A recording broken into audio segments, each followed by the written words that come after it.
નમસ્કાર, BBN news ચેનલમાં આપનું સ્વાગત છે. હું છું કવિતા પંચાલ ને હવે જોઈએ આજના સમાચાર.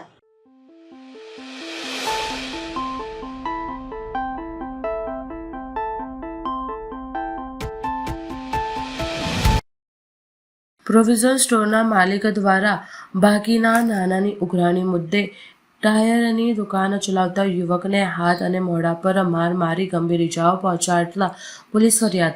શહેરના ગારેલીબાગ વિસ્તારમાં આવેલ મેન્ટલ હોસ્પિટલ ખાતે ટાયરની દુકાન ચલાવતો યુવક રજેશ ખૈયા અહીં આવેલા સત્યજીવન પ્રોવિઝન સ્ટોર ધરાવતા સત્યમ પટેલની દુકાનમાંથી પોતાની દીકરી માટે ચોકલેટ્સ, બિસ્કિટ, કોલ્ડ્રિંક્સ ઇત્યાદિ ઉધારમાં ખરીદતા હતા અને પછી 6-7 હજાર રૂપિયા થઈ જાય ત્યારે ચૂકવતા હતો.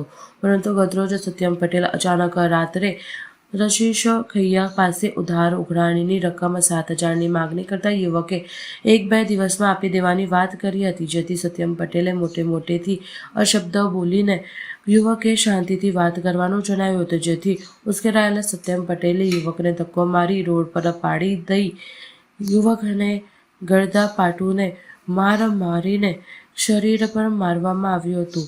ત્યારબાદ કોકોકોલાના બોક્સથી તૂટીને પડ્યો હતો.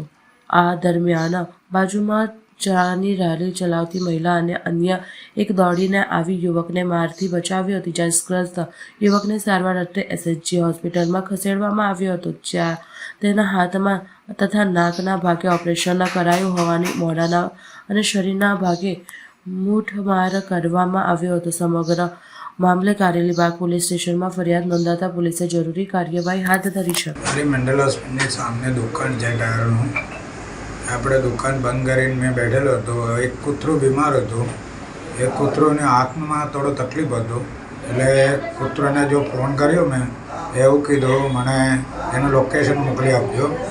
એ લોકેશન મોકલતે ટાઈમ મારો ભાઈબંધ છે, બાજુમાં દુકાન છે સત્યજીવન પ્રોવિઝન સ્ટોર, એમાંથી એમને મને મુંબાડ્યો, અહીંયા આવો તારો કામ છે.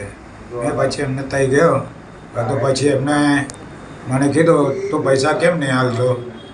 મેં કીધું આપું છું ભાઈ, મારા એમની જોડેથી રોજનો સામાન લેવાનો 3-4 મહિનાથી પૈસા બાકી હતું, 7,000 રૂપિયા.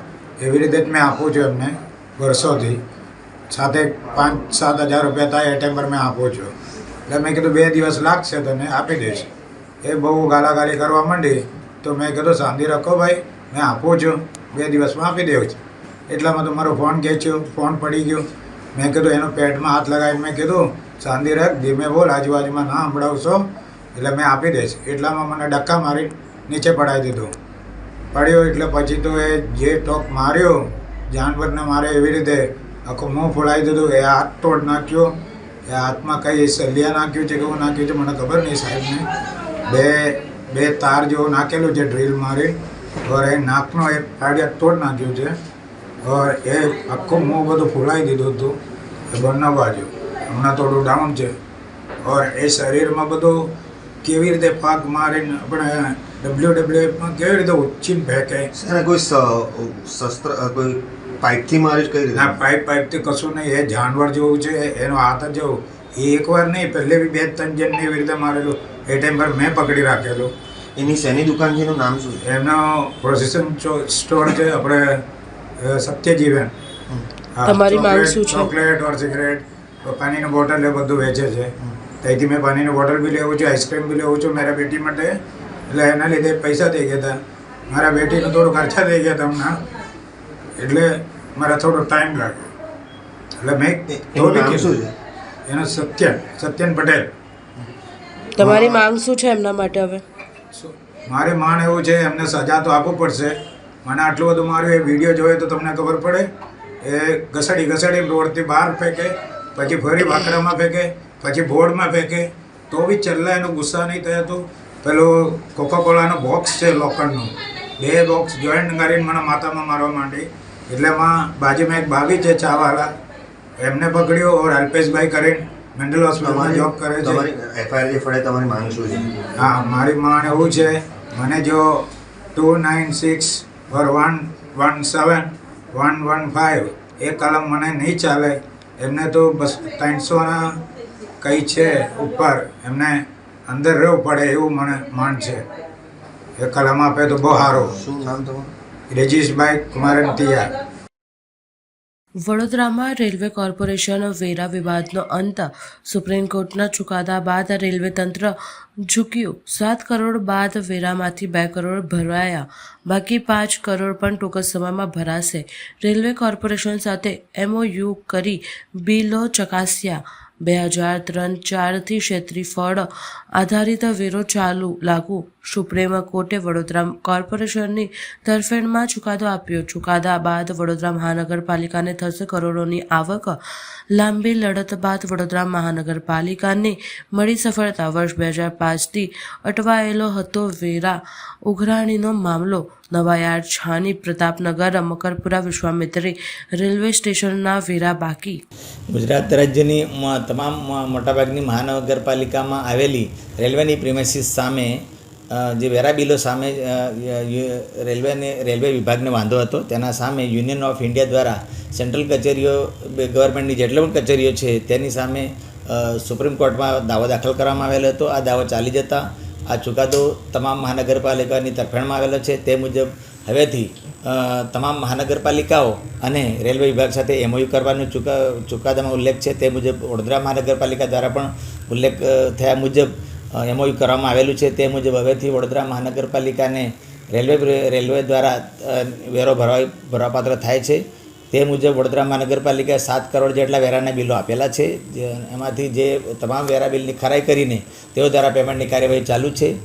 જે અન્વયે અત્યાર સુધીમાં 2 કરોડ જેટલી વેરા વસૂલાત થઈ ગયેલી છે. 5 કરોડ જેટલા વેરા બિલ પ્રોસેસમાં છે. ટૂંક સમયમાં ભરપાઈ કરી દેવામાં આવશે. કયા રેલવે સ્ટેશનો વડોદરાના છે? વડોદરા મહાનગરપાલિકા વિસ્તારમાં ખાસ કરીને નવાયાર્ડ, છાણી રેલવે સ્ટેશન, લાલબાગ, મકરપુરા અને પ્રતાપનગર જેવા વિસ્તારોમાં રેલવેની પ્રિમાઇસીસ આવેલી છે. કેટલા વર્ષ અંદાજિત જૂનું આ ઉઘરાણી હોઈ શકે આપણે? આ જે વેરા બિલો જે છે એ 2003-4થી વેરા બિલોની બજવણી કરવામાં આવેલી છે અને જે પ્રિમાઇસીસ 2003-4 પછીની જે બાંધકામ થયેલું છે અને જે તે તારીખથી આપવામાં આવેલી છે અને જૂના મકાનોની 2003-4થી અસરથી વેરા બિલો બજવવામાં આવેલા છે. સાહેબ, અત્યાર સુધી ઉઘરાણી કેમ ના થઈ? આપા જે એલર્ટ થયા ત્યારે ખબર પડી કે તો અગાઉ કેમ કોઈ આની ઉઘરાણી ના? નહીં, આના ઉઘરાણી ઓલરેડી કરવામાં આવેલી હતી, પણ તેને વડોદરા મહાનગરપાલિકા અને તમામ મહાનગરપાલિકાઓ સામે વેરા સામે વાંધો હતો કે આ કેન્દ્ર સરકારની મિલકત છે, જેથી તેને વેરામાં માફી મળવી જોઈએ તેવી તેમની રજૂઆત હતી. પરંતુ વડોદરા મહાનગરપાલિકા તમામ મહાનગરપાલિકા વેરા બિલોની બજાવણી કરવામાં આવતી જ હતી, પરંતુ એઓ દ્વારા પૈસા ભરવામાં આવતા ન હતા. જે અંગે ચુકાદો કોર્પોરેશનની તરફેણમાં આવેલો છે અને હાલ તેઓ ભરવા માટે તૈયાર પણ છે. હવે 5 કરોડ બાકી છે. હજી 5 કરોડની ઉઘરાણીમાં જો એ લોકો કોઈ ડેડલાઇન નક્કી કરી છે કે આટલી સમય મર્યાદામાં આપવાના નહીં આપે તો સીલ કરાશે કે શું કરાશે? નહીં, આ અંગે તેઓ વડોદરા મહાનગરપાલિકાની સંપર્કમાં છે. તેઓ આ જે 5 કરોડ જેટલા વેરા બિલની જે પેમેન્ટની ચૂકવણી પ્રોસેસમાં છે અને ટૂંક સમયમાં ભરપાઈ પણ કરી દેશે તેવી માહિતી છે. આ બાબતે આપણે MOU કરવું પડ્યું? આપણે શું કરવું પડ્યું? નહીં, આ જે સુપ્રીમ કોર્ટ છે એમાં જે ચુકાદો આવ્યો છે તેમાં ચોખ્ખું લખવામાં આવ્યું છે કે ભાઈ તમામ મહાનગરપાલિકા સાથે રેલવે MOU કરશે અને બંધન કરતા રહેશે કે તેઓ હવેથી નિયમિત પૈસા ભરી દેશે. તે મુજબનું MOU કરવામાં આવેલું છે. તે મુજબ વડોદરા મહાનગરપાલિકા અને રેલવે વિભાગ દ્વારા MOU કરવામાં આવ્યું છે, જે અન્વયે તેઓ પણ પૈસા ભરવા બંધાયેલા છે અને 5 કરોડ જેટલા નાણાં બાકી છે. ટૂંક સમયમાં ભરપાઈ કરી દેશે એવી માહિતી છે. વડોદરા શહેરમાં આવેલા પૂર્વ વિસ્તારમાં સતત 3 દિવસથી પીવાના પાણી નથી મળતું. તેની અનેક વિસ્તારોમાં બૂમો પડી રહી છે. ત્યારે બીજી બાજુ સરદાર એસ્ટેટ પાણીની ટાંકી પાસે પુષ્કળ પ્રમાણમાં પીવાના પાણીનો વેડફાટ જોવા મળ્યો છે. પુષ્કળ પ્રમાણમાં લાખો ગેલન પાણી રોડ પર, રસ્તા પર વહી રહ્યું છે. આ વિસ્તારના લોકો સતત 3 દિવસથી પાણી માટે રાત દિવસ ઉજાગરા વેઠી રહ્યા છે. ત્યારે વધુમાં સામાજિક કાર્યકર કમલેશ પરમાર દ્વારા જાત તપાસ કરી હતી. ત્યારે સ્થાનિક લોકો દ્વારા માહિતી આપવામાં આવી છે કે આ વિસ્તારમાં વર્ષોની પાણીના ટેન્કર આવવામાં રાજ ચાલે છે. પીવાના પાણીના ટેન્કરના કોન્ટ્રાક્ટ હેઠળ કામગીરી આપવામાં આવી હોવાના કારણે અધિકારીઓ અને કર્મચારીઓ પૂરતા પ્રમાણમાં અને પૂરતા પ્રેશરથી પીવાનું પાણી નથી આપી રહ્યા. આજે પાણીની ટાંકી પાસે એક જગ્યાએ વારંવાર લીકેજ અને લાઇનમાં ભંગાણ સર્જાય છે. ત્યારે હવે મ્યુનિસિપલ કમિશનર શ્રી દ્વારા તાત્કાલિક ધોરણે પૂર્વ વિસ્તારમાં ઓચિંતી વિઝિટ કરીને આવા અધિકારીઓ, કર્મચારીઓ અને કોન્ટ્રાક્ટરો વિરુદ્ધ કાયદાકીય કાર્યવાહી કરવામાં આવે. સાથે જ યુદ્ધના ધોરણે તાત્કાલિક ધોરણે પાણીની લાઇનની રિપેરિંગ કામગીરી હાથ ધરવામાં આવે માટે સૂચના આપવામાં આવી તેવી માંગ કરી હતી. વડોદરા શહેરમાં જે આજવા રોડ વિસ્તાર સતત 3 દિવસથી પાણી માટે વલખા મારી રહ્યો છે, પરંતુ ખાસ કરીને આજે તમે જોશો કે સરદાર એસ્ટેટ જે જેપી નગર પાસે પાણીની ટાંકી છે, આ પાણીની ટાંકી પાસે હજારો ગેલન પાણી, લાખો ગેલન પાણી જે વહી રહ્યું છે, સીધે સીધું વરસાદી ગટરમાં જઈ રહ્યું છે. એટલે કહેવાનો મતલબ કે લાખો ને કરોડો રૂપિયાના ખર્ચે જે નવીન લાઈનો નાખવામાં આવે છે, એટલે ક્યાંક ને ક્યાંક લાગી રહ્યું છે કે કોન્ટ્રાક્ટરો અને અધિકારીઓના કારણે આ વારંવાર લીકેજ થઈ રહ્યો છે. અને એક બાજુ તમે જોશો કે આ જે સરદાર એસ્ટેટ પાણીની ટાંકી પાસે જે લાખો ગેલન પાણી જે ટેન્કરો દ્વારા જે લોકોને પહોંચાડવામાં આવે છે, એટલે ક્યાંક ને ક્યાંક લાગી રહ્યું છે કે સ્થાનિક અધિકારીઓ અને કોન્ટ્રાક્ટરની ક્યાંક ને ક્યાંક સાઠગાંઠ હોય તેમ સ્પષ્ટપણે જોવા મળ્યું છે. એટલે ખાસ કરીને વડોદરા શહેરના જાબાઝ કમિશનર જે રાજાબાબુ છે, આ રાજાબાબુ સાહેબને અમારી એક અપીલ છે કે આ તમામ લોકોની ઉપર જાત તપાસ કરવામાં આવે. આમાં જે લાગતા વળગતા અધિકારીઓ છે, જે સંડોવણી કે સત્ય હોય એવા લોકોને તાત્કાલિક ધોરણે સસ્પેન્ડ કરવામાં આવે અને આ જે પાણીનું લીકેજ છે એને વહેલામાં વહેલી તકે બંધ કરવામાં આવે તેવી અમારી માંગ છે. કરમદસ્તથી કેવડિયા સુધી રાષ્ટ્રીય પદયાત્રાનું વડોદરા ખાતે ભવ્ય આગમન. યાત્રાના વડોદરા શહેરમાં પરિભ્રમણ દરમિયાન ઠેર ઠેર ભવ્ય સ્વાગત. સરદાર ગાથા અંતર્ગત લવનખી ખાતે ખ્યાત નામ કલાકાર કીર્તિદાન ગઢવીનો ભવ્ય લોક ડાયરો.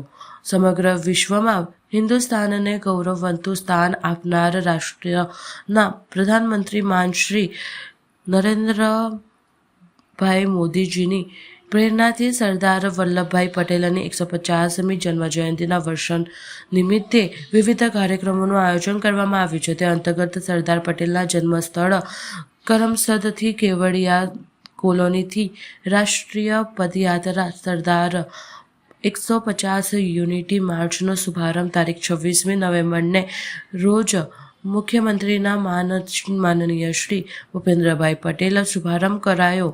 આ રાષ્ટ્રીય પદયાત્રા સંસ્કારી નગરી વડોદરા ખાતે તારીખ 28મી નવેમ્બરના શુક્રવારના રોજ વડોદરા જિલ્લાના સિંગરોડ ખાતેથી શહેરમાં પ્રવેશ થશે.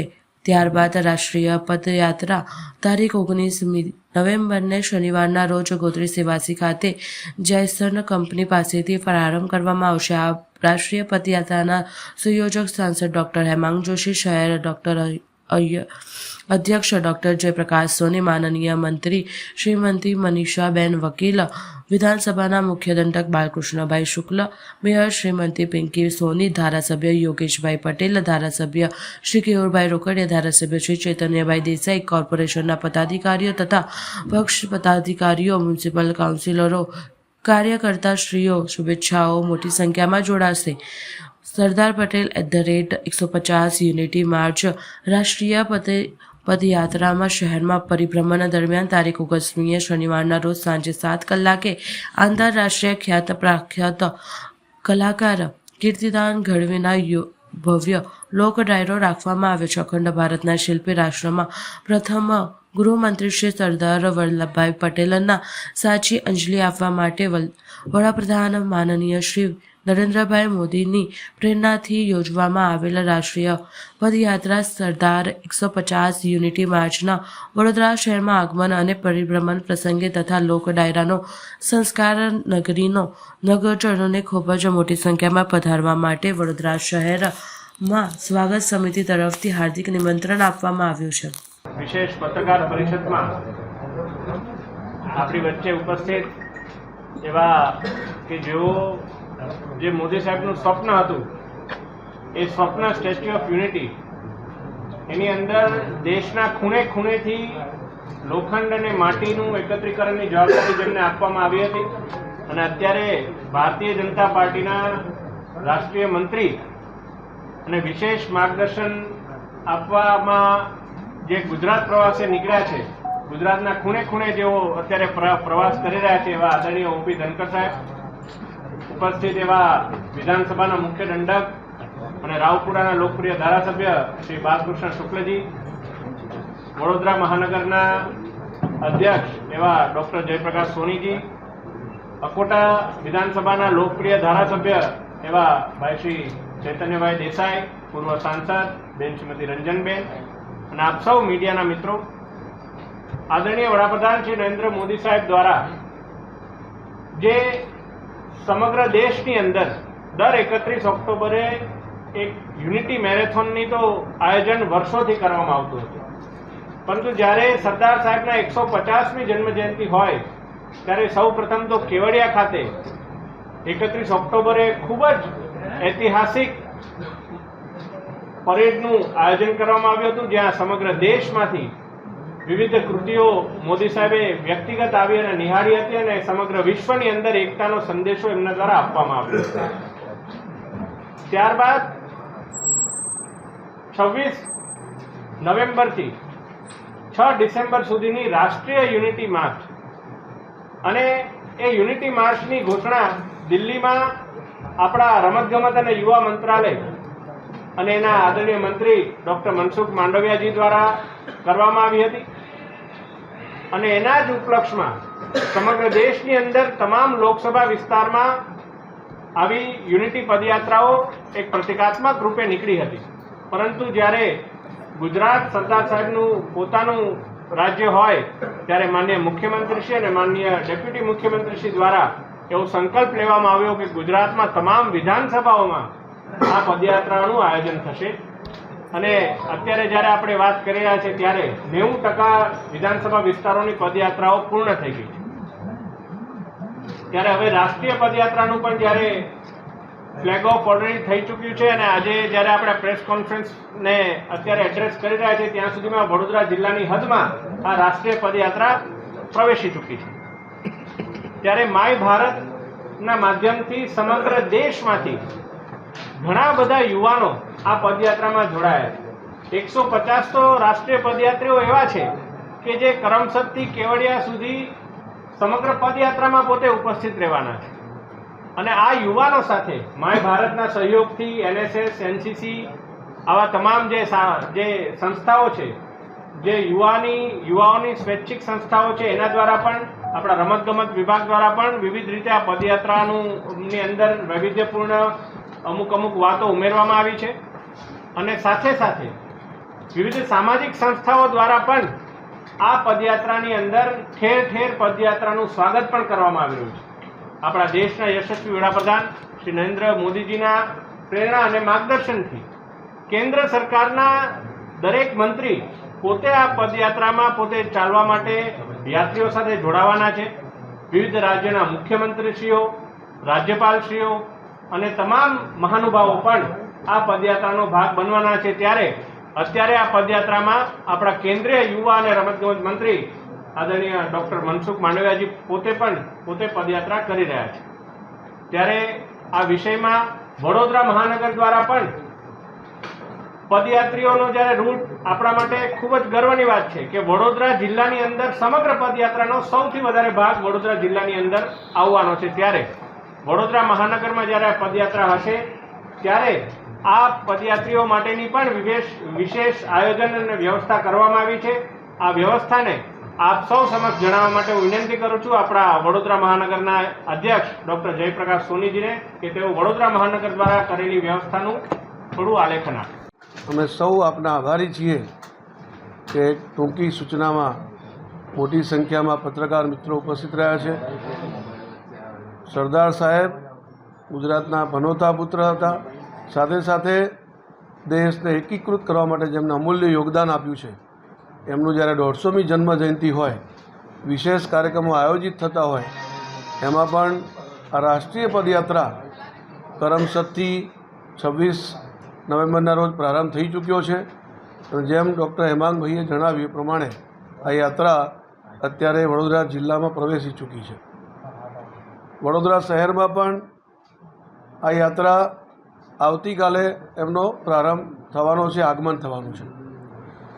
ત્યારે આ પ્રેસ વાર્તામાં ઉપસ્થિત અમારા સૌના આદર્શ પ્રેરણા સ્ત્રોત એવા ઓમપ્રકાશ ધનખડજી, જેમાં રાષ્ટ્રીય મંત્રીશ્રી છે, આ પત્રકાર વાર્તામાં ઉપસ્થિત લોકપ્રિય યુવા સાંસદ ડૉક્ટર હેમાંગભાઈ, વિધાનસભાના મુખ્ય દંડક રાવપુરાના ધારાસભ્ય શ્રીમાન બાળુભાઈ, અકોટાના લોકપ્રિય ધારાસભ્ય શ્રીમાન ચૈતન્યભાઈ, પૂર્વ સાંસદ શ્રીમતી રંજનબેન, પૂર્વ ધારાસભ્ય પૂર્વ મંત્રી શ્રી એવા ભૂપેન્દ્ર લાખાવાલા સાહેબ, અને સૌ મીડિયાના મિત્રો તથા સૌ કાર્યકર્તાઓ.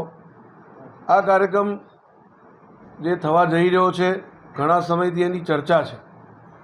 વડોદરા શહેરમાં આ પહેલાં પણ 5 વિધાનસભાની 5 પદયાત્રાઓ થઈ ચૂકી છે અને અમે જોયું છે કે આ વિધાનસભાની યાત્રાઓમાં ખૂબ મોટી સંખ્યામાં લોકો ઉપસ્થિત રહ્યા હતા. ઉમળકાભેર સરદાર સાહેબની પ્રતિમાને પુષ્પાંજલિ કરી, સ્વાગત કર્યું અને સરદાર સાહેબને એક પ્રકારે કહીએ તો શ્રદ્ધાસુમન અર્પણ કર્યા. આ વખતે જે યાત્રા આવવાની છે એ રાષ્ટ્રીય પદયાત્રા છે. આ પદયાત્રામાં અનેક કેન્દ્રીય મંત્રીશ્રીઓ, સંગઠનના પદાધિકારીશ્રીઓ, મુખ્યમંત્રીશ્રીઓ, ગવર્નરશ્રીઓ શરૂઆત કરાવી, ત્યારબાદ અંતમાં આપણા મહામહિમ ઉપરાષ્ટ્રપતિ શ્રી પણ સમાપન કાર્યક્રમમાં ઉપસ્થિત રહેવાના છે. વડોદરાનું સૌભાગ્ય છે કે આપણને પણ શહેર જિલ્લાને કુલ મળીને 5 દિવસ 11 દિવસમાંથી મળ્યા છે. એટલે મોટા ભાગનો સમયગાળો આ પદયાત્રા વડોદરા શહેર જિલ્લામાં રહેવાની છે. એમાં પણ વડોદરા શહેરમાં 2 દિવસ આ પદયાત્રાનો માર્ગ રહેવાનો છે.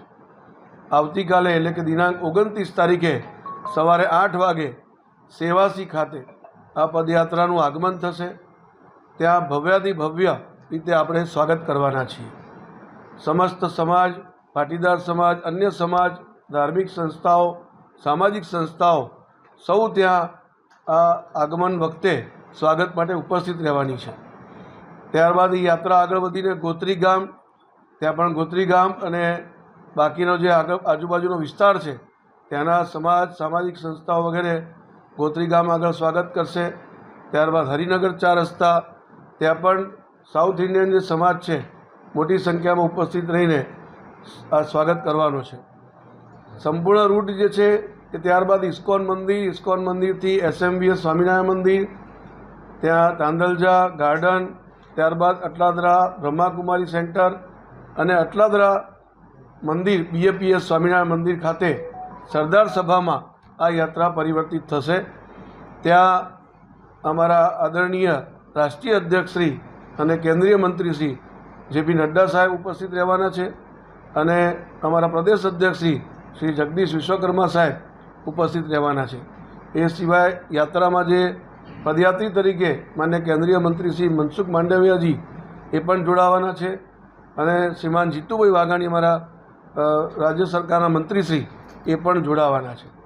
કુલ મળીને આ પદયાત્રા એ સરદાર સભા એટલે કે સરદાર ગાથા ઉપર ત્યાં કાર્યક્રમ થવાનો છે.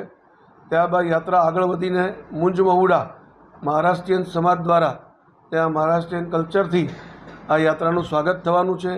અકોટા ગામ આગળ ગરબાની સંસ્કૃતિથી આ યાત્રાનું સ્વાગત થવાનું છે. ત્યારબાદ નવલખી ગ્રાઉન્ડ ખાતે આ યાત્રા ફરી જાહેર સભામાં પરિવર્તિત થવાની છે. જાહેર સભામાં પણ માન્ય મનસુખભાઈ માંડવિયાજી, શ્રીમાન જીતુભાઈ વાઘાણીજી એ ઉપસ્થિત રહેવાના છે. બીજા પણ કોઈ મંત્રીશ્રીનું હજુ કન્ફર્મેશન આવશે તો એ પણ આ કાર્યક્રમમાં ઉપસ્થિત રહેવાના છે. અને ત્યાં આ કાર્યક્રમ જાહેર મંચના કાર્યક્રમ બાદ સાંસ્કૃતિક કાર્યક્રમ પણ થવાના છે. શ્રીમાન કીર્તિદાન ગઢવીજી દ્વારા એક સરદાર સાહેબના જીવન પર ડાયરાનું આયોજન છે. ત્યારબાદ એક મલ્ટીમીડિયા શો 40 મિનિટનો સરદાર સાહેબના જીવન પર એ આ જ સ્થાન પર નવલખી સ્થાન પર થવાનો છે. કુલ મળીને 7 વાગે કાર્યક્રમ પ્રારંભ થશે નવલખીમાં અને 10 વાગ્યા સુધી આ કાર્યક્રમ સાંસ્કૃતિક કાર્યક્રમ ચાલવાનો છે. ત્યારબાદ બીજા દિવસે એટલે કે 30 તારીખે સવારે નવલખી ગ્રાઉન્ડથી આ યાત્રા પ્રારંભ થશે. અરવિંદો આશ્રમ ત્યાં એમનું સ્વાગત થશે અરવિંદો આશ્રમના બધા લોકો દ્વારા, સેવકો દ્વારા. ત્યારબાદ દાંડિયા બજાર, જૂનું ફાયર સ્ટેશન જ્યાં હતું એ 4 રસ્તા ઉપર સ્થાનિક સમાજો, સ્થાનિક આગેવાનો દ્વારા, ધાર્મિક સંસ્થાઓ દ્વારા સ્વાગત થવાનું છે. ત્યાંથી જમણી બાજુ વળીને મધ્યવર્તી સ્કૂલ આગળ નગર પ્રાથમિક શિક્ષણ સમિતિ, બ્રહ્માકુમારી અને સ્વાધ્યાય પરિવાર એવી અનેક સંસ્થાઓ યાત્રાનું સ્વાગત કરવાની છે. ત્યારબાદ માર્કેટ 4 રસ્તા ઉપર પણ ફૂલ બજારના લોકો, ફ્રૂટ માર્કેટના લોકો, એસોસિએશનો ત્યાંથી એમનું સ્વાગત થવાનું છે. ત્યારબાદ કીર્તિસ્તંભ આ યાત્રા જશે. સ્થાનિક વેપારી મંડળો આ કીર્તિસ્તંભ આગળ સ્વાગત કરવાના છે.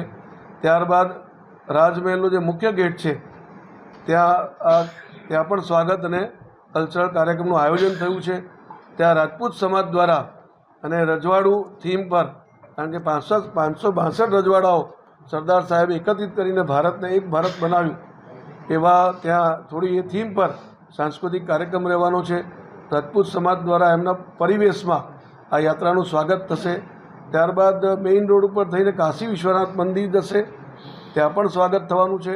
અનેક સમાજો દ્વારા એસના જવાનો દ્વારા પણ સ્વાગત થવાનું છે. લાલબાગ બ્રિજ ચડીને પછી શ્રેયસ સ્કૂલ, ત્યાં પણ સ્થાનિક સમાજો સંસ્થાઓ દ્વારા સ્વાગત થશે. ત્યારબાદ ભવંસ વિદ્યાલયના જે ટ્રસ્ટીઓ છે, એમના સ્કૂલના વિદ્યાર્થીઓ, ત્યાંના પણ સામાજિક અને ધાર્મિક સંસ્થાઓ જોડાવાની છે. ત્યારબાદ સુસેન 4 રસ્તા પર ભવ્ય સ્વાગત થવાનું છે, ત્યાં શીખ સંપ્રદાયના અગ્રણીઓ ઉપસ્થિત રહેવાના છે. ત્યારબાદ મકરપુરા ગામ અને માણેજા જે 4 રસ્તા છે, ક્રોસિંગ છે, છેલ્લું સ્વાગત આપણું માણેજા ક્રોસિંગ પર રહેવાનું છે મહાનગરનું. ત્યારબાદ વડોદરા જિલ્લામાં યાત્રા પ્રવેશ કરશે. જાંબુઆ ગામ, ત્યાં એક સ્કૂલ ખાતે એમનું રોકાણ છે, લંચ છે, ત્યાં સરદાર સભા છે અને પછી આગળનો કાર્યક્રમ વડોદરા જિલ્લામાં રહેવાનો છે. આ રીતે કુલ મળીને 2 દિવસ આ સંપૂર્ણ યાત્રા વડોદરા શહેરમાંથી પસાર થવાની છે. 2 જગ્યાએ સભાઓ છે, એક અટલાદરા સ્વામિનારાયણ મંદિર ખાતે અને નવલખી મેદાન ખાતે. નવલખી મેદાન ખાતે સાંસ્કૃતિક કાર્યક્રમ બહુ સારો આયોજિત થવાનો છે સરદાર સાહેબના જીવન પર. સૌ નાગરિકોને મારી અપીલ છે કે આ સરદાર સાહેબનું જે જીવન છે, આપણે એમનામાંથી પ્રેરણા લઈને એક ભારત શ્રેષ્ઠ ભારતનો જે એમનો નારો હતો, એને જે મોદી સાહેબે આગળ વધાર્યો છે, એ નારાને મજબૂત બનાવવા માટે આપણે સૌ આગળ આવીએ. દરેક સામાજિક સંસ્થાઓ, ધાર્મિક સંસ્થાઓ, સમાજના અગ્રણીઓ, આગેવાનો, સૌને હું અપીલ કરું છું કે જ્યારે આ વડોદરા શહેરમાં આવી ભવ્ય યાત્રા આવવાની હોય, આપણે સૌ મોટી સંખ્યામાં જ્યાં પણ આપણે અનુકૂળ પડે ત્યાં ઊભા રહીને આ યાત્રાનું સ્વાગત કરીએ અને સરદાર સાહેબને સાચા અર્થમાં આપણે નમન અને શ્રદ્ધાંજલિ અર્પણ કરીએ. આ જ સૌને નમ્ર વિનંતી છે. એક વિશેષતા છે કે સામાજિક સંસ્થાઓ દ્વારા એક આયોજન બીજું પણ થયું છે. સામેથી આપણને કહેવામાં આવ્યું છે કે અમે હેલિકોપ્ટર દ્વારા પણ પુષ્પવર્ષા આ યાત્રા પર કરવાના છીએ. એટલે કુલ મળીને 4-5 સ્થાનો ઉપર હેલિકોપ્ટરથી પુષ્પવર્ષા થાય એવું પણ આયોજન સામાજિક સંસ્થાઓના માધ્યમથી થયું છે. અનેક જગ્યા પર કલ્ચરલ કાર્યક્રમો, વડોદરા એક કલા નગરી છે, સાંસ્કૃતિક નગરી છે, તો કુલ મળીને 10-12 સ્થાનો ઉપર આવી રીતે સાંસ્કૃતિક કાર્યક્રમોના માધ્યમથી પણ આ યાત્રાનું સ્વાગત થવાનું છે. બીજું એક મહત્ત્વનું છે કે ચિત્રકામ સ્પર્ધાનું આયોજન સ્કૂલોમાં થયું હતું, તો બાળકોએ કેનવાસ પર સરદાર સાહેબના આજે મને ઘણા ફોટા મળ્યા છે, ચિત્રકામ પણ કર્યું છે અને બાળકો ખુદ ઉત્સાહમાં છે. સરદાર સાહેબના ફોટાઓ લઈને જે પોતે બનાવ્યા છે ચિત્ર, એ ચિત્ર લઈને ઠેર ઠેર સ્થાન પર ઊભા રહેવાના છે અને સરદાર સાહેબની આ યાત્રાનું બાળકો, વિદ્યાર્થીઓ પણ મોટી સંખ્યામાં સ્વાગત કરવાના છે. અનેક સંસ્થાઓ આગળ આવી રહી છે. હું સૌને અપીલ કરું છું કે જ્યારે વડોદરા શહેરમાંથી યાત્રા પસાર થાય તો આપણે મોટી સંખ્યામાં આપણે યાત્રાનું સ્વાગત કરીએ. ખૂબ ખૂબ ધન્યવાદ. संयोग है कि मैं आज वडोदरा में हूँ और सुयोग भी है. मुझे ये मौका उस समय के मुख्यमंत्री, वर्तमान प्रधानमंत्री जी ने ये दायित्व देकर कि देश भर में जो लोहा मिट्टी इकट्ठी होनी है उसके लिए काम करूं. एक बड़ी टीम रीजनल लेवल पर, फिर प्रदेश लेवल पर, फिर जिला लेवल पर, फिर गांव तक बनी थी और उस समय पूरे देश में इस काम के लिए मुझे जाने का मौका मिला. कुछ ऐसी स्मृतियां हैं जिनको मैं जीवन भर भुला नहीं पाऊंगा. जब मैं इस काम के लिए हैदराबाद गया तो जो भव्य स्वागत और जो भाव विभोर करने वाला वातावरण था उसको कभी भूल नहीं सकता. हैदराबाद के लोगों ने, आंध्र प्रदेश के लोगों ने कहा कि सरदार पटेल नहीं होते तो आज आपको यहाँ वीजा और पासपोर्ट के साथ आना पड़ता है. हम 15 अगस्त 1947 को आज़ाद नहीं हुए, हमको 17 सितंबर 1948 को आज़ादी मिली सरदार पटेल के कारण से. 15 अगस्त को जब हमने झंडे फहराए थे तिरंगे, खुशी मनाई थी, तो हम पर तो घोड़ा पुलिस छोड़ी गई थी, हमारी पिटाई हुई थी, हमें जेलों में बंद कर दिया गया था। इसलिए हम आभारी हैं सरदार पटेल के, और किस कृतज्ञता के भाव के साथ, किस इमोशंस के साथ पूरे हैदराबाद जिन चित्रों से सजा हुआ था, सरदार पटेल गर्व के साथ खड़े हुए हैं और निजाम हैदराबाद ऐसे झुककर उनको प्रणाम कर रहे हैं। वो दृश्य मेरी स्मृतियों में यादगार दृश्य है। जब मैं इस काम के लिए आसाम गया, 7 सिस्टर्स में गया, यही भाव असम के लोगों में, उन्होंने कहा कि एक वातावरण चल रहा था कि असम का इलाका पूर्वी पाकिस्तान को सौंप दिया जाए, लेकिन सरदार पटेल और लोकप्रिय गोपीनाथ बारदोलई जो उस समय नेता थे असम के, अगर ये 2 शख्स नहीं होते तो आज हम भारत में नहीं होते। आज अगर हम भारत में हैं तो इसका श्रेय किसी व्यक्ति को है तो सरदार वल्लभ भाई पटेल को है, और लोकप्रिय गोपीनाथ बारदोलई को है। जब मैं इस काम के लिए कश्मीर गया तो वहाँ दूसरे इमोशंस थे। तब आर्टिकल 370 हटा नहीं था। उन्होंने कहा कि हमें इस बात की तकलीफ है, दुख है समस्त जम्मू कश्मीर वासियों को कि ये काम नेहरू जी ने अपने हाथ में ले लिया। सरदार पटेल ने अगर अपने हाथ में लिया होता तो हम सबको 47 से जो यहाँ आकर बैठे हैं वोटिंग राइट होता। हमको वोटिंग राइट नहीं है, विधानसभा में, लोकसभा में है। हमारी प्रॉपर्टीज पर हमारा अधिकार नहीं है, हमारी संपत्तियां हमारे नाम नहीं है। સમાચાર કાલે ફરી મળીશું આ સમયે આ ચેનલ પર। ત્યાં સુધી સમગ્ર BBN ન્યૂઝ ચેનલની ટીમને રજા આપશો। નમસ્કાર।